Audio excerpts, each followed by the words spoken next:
Now, can you give me two or three things that you intrinsically believe that are inevitable regarding the future of your industry, the future of artificial intelligence, and even healthcare? Yeah, I think first and foremost thing, there is going to be very good improvements with respect to accelerating the pipeline of drug discovery by using AI and machine learning algorithms. If you think about the problem of drug discovery, it's basically a problem of search in chemical space. We want to design certain molecules with certain characteristics, with certain physical and chemical properties. These are just constraints. So, and we can draw parallels to the problem of search, like how search engines tackle it.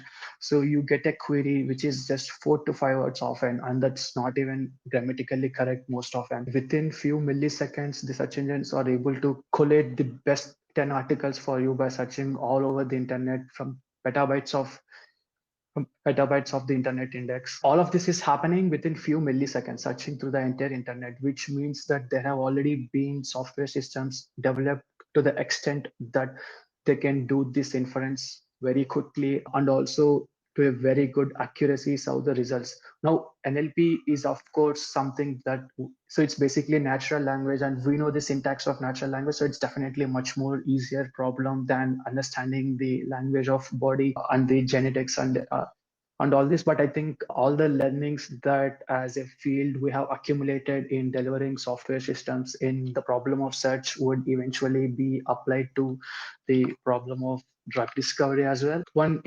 Another thing with respect to healthcare, it's a bit far-fetched, but with all that is happening these days, I think that going forward, it will be a common thing where people maintain ledgers of their healthcare data and the information about how a piece of data has flown from point A to point B would be minted onto a blockchain in a decentralized manner. It basically gives a proof of how and which all parties have access to piece of data, and also it gives the ownership of the data to the users themselves. So I think it's eventually going to go there.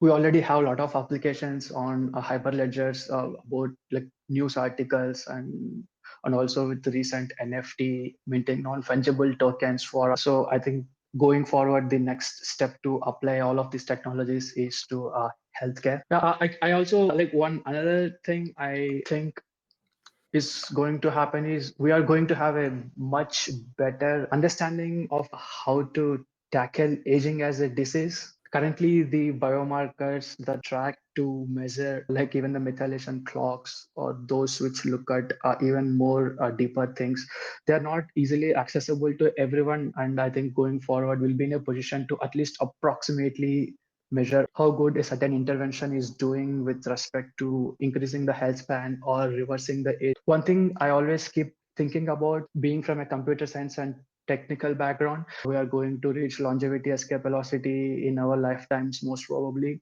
And when that happens, most of the computer systems today are all about making sure that it is speed and making sure that it has very less latency in serving, to the extent that we are even often fine with deploying software systems which are just approximate solutions to the exact solution to the exact problem, just because it can be computed in a much faster way and a distributed way and with less latency. And I think that when we reach the longevity escape velocity, I'm not just talking in terms of healthcare in general, broadly about software systems and utilization of AI itself. We need not care much about speed and agility of development in these companies which use AI and ML.